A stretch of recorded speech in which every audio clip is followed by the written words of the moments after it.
wajalilaahi maskani tuubaabaat misrasmi abijaayi xayri manabaat. na nga amaan mbégte toog fii ci kanam sëriñ Ahmadul Mokhtar xalifatu Cheikh Mahamadul Moustapha awalu xalifatu Cheikh Ahmadul Khadim ci ndigalul sëriñ Abibu Mbàkke njiitul daayira Nooru Daarayni Touba ca kanam. gis ngeen ne sëriñ Mouhamadul Mountakha jox na ndigal Touba ca kanam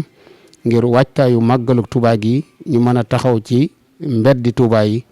diggante taataa yi ak tëli yu yàqu yi nu mën koo defaraat ba mbedd yëpp sekkar ci ko am aw yoon.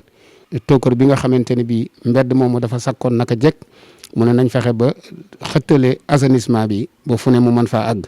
loolu nag moo tax na tey jii ñu teew ci kanam sëriñ Ahmadul Mokhtar mu fas yéene yëkkati ay kàddu yu soññee jëmee ko ci mboolem taalibe yi ngir ñu mën a taxaw ci Touba ci kanam. asalaamaaleykum wa rahmatullah. maa ngi leen nuyu Fallou Galas di nga jotali ma sama nuyoo ci sëñ Abibu Mbàkke di président Touba ci kanam.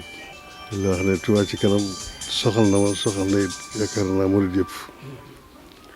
ndax li ñuy wane liñ jëfagun ak li ñu yéene jëf wane na loolu bañ koy sasit ñëw nañ ci man tàggu maa ngi ci mbégte xam ne noonu lañ koy defal na murid yëpp lañ koy defal ndax Touba mooy dëkk bi nga xam ne moo gën a ñor ci Sénégal gépp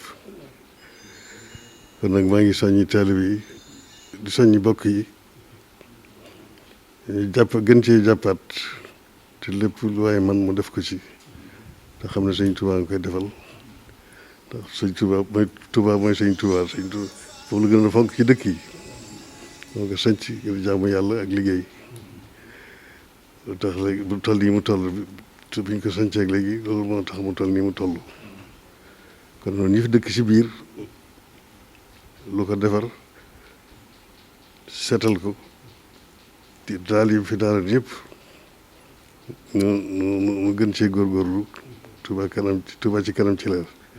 te yi fi def yëpp sëñ bi digle woon la muy jàng ak jàngale nekkal muy dëkkub lislaam boo xam ne fi ñoo xam ne lii dëkkub lislaam la lu moo tax ñu sanc ko kon noonu ñëpp waroon ci góorgóorlu jërë ngeen jëf wajalilaahi maskani tuubaabaat misrasmi abijaayi xayri manabaat.